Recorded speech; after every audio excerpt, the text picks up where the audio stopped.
এবং উপস্থিত আছেন আমার প্রাণপ্রিয় নেতা প্রধান অতিথি জনাব তানভীর আহমেদ রানা সাহেব। উপস্থিত আছেন ভবানীপুর ইউনিয়নের সাবেক সভাপতি সাহেব, বিএনপি সভাপতি সাহেব জনাব মনির চেয়ারম্যান ভাই।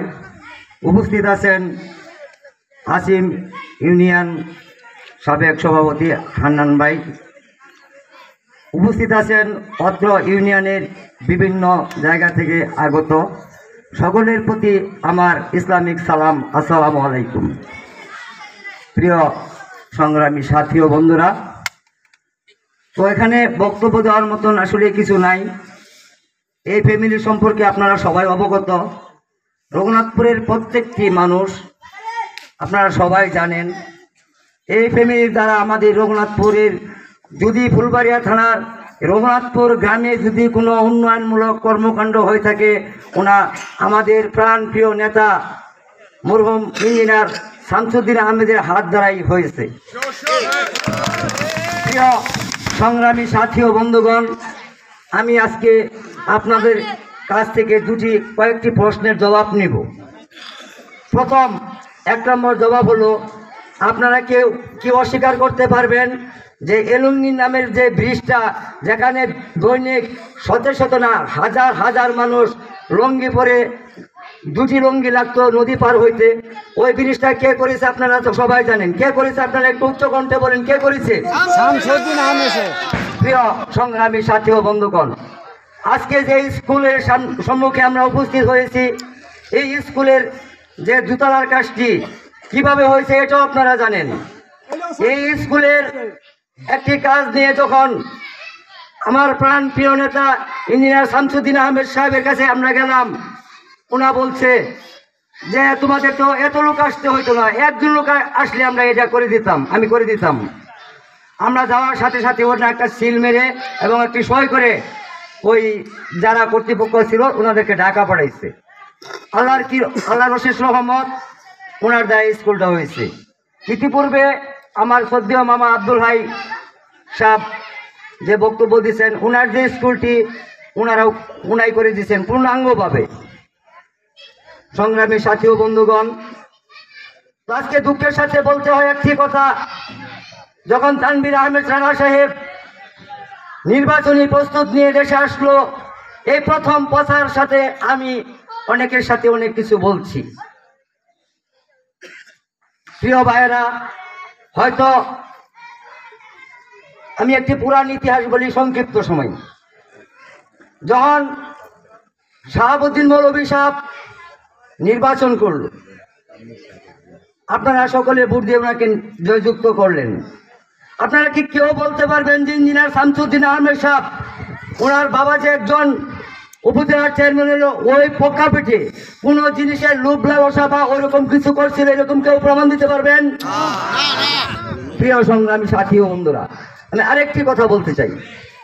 যখন ইঞ্জিনিয়ার শামসুদ্দিন আহমেদ সাহেব এমপি হলো, ওনার যে 2টি সন্তান, কেউ কোনো দিন ওনার যে বাবা এমপি ওই সুবাদে কোনো স্ট্যান্ডার্ডবাজি বা কোনো জুলুম বা কোনো কিছুর এরকম কিছু প্রভাব ঘটাইছে আপনারা কেউ জানেন?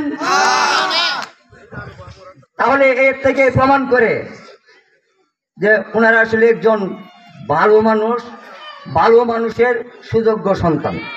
প্রিয় সংগ্রামী সাথী ও বন্ধুরা, আরেকটি কথা বলতে চাই। হয়তো কিছু কিছু কথা অনেক সময় প্রচার এবং প্রসাদ হয় যে ওনা তো অনেক পরে আসছে, মার তো ধরে রাখলো অমুক। আপনারা জানেন 2000 সাল পর্যন্ত আমাদের সিংহ নেতা ইঞ্জিনিয়ার শামসুদ্দিন আহমেদ সাহেব এই ফুলবাড়িয়ার মাটি ও মানুষের জন্য কাজ করে গেছেন। ওনার মৃত্যু হয়েছে 5 বছরের থেকে হয়তো হালকা কয়েকদিন আছে। আমি ওনার জানাজার নামাজে শরীক হয়েছি। ওনার মৃত্যুর পরে গত 2 দিন আগের কবর জিয়ারত লিয়া 52 বার আমি কবর জিয়ারত করছি। প্রিয় সংগ্রামী সাথী ও বন্ধুগণ, আপনারা যারা এই প্রচার এবং প্রসারটা করেন, জোনাতন মাঠে ছিল, এই করছে সেই করছে, হ্যাঁ অনেক কিছুই বলেন, কিন্তু দেখেন উনা এমপি হওয়ার পরে উনার ছেলেরা এই এমপি নিয়ে কোন টর্চারিং মূলক কাজ, কারো কাছে কোনো চাঁদা এই সে হাবি ইত্যাদি করে নাই। তদুপরি উনা মারা যাওয়ার পরে এইটাই নিয়ম, বাপ থাকা সত্ত্বে বাপের সম্পদের মালিক ছেলে হয় নাই। বাপ মারা যাওয়ার পরে বাপের সম্পদ পায় ছেলে, বাপ থাকাকালীন পায় নাই।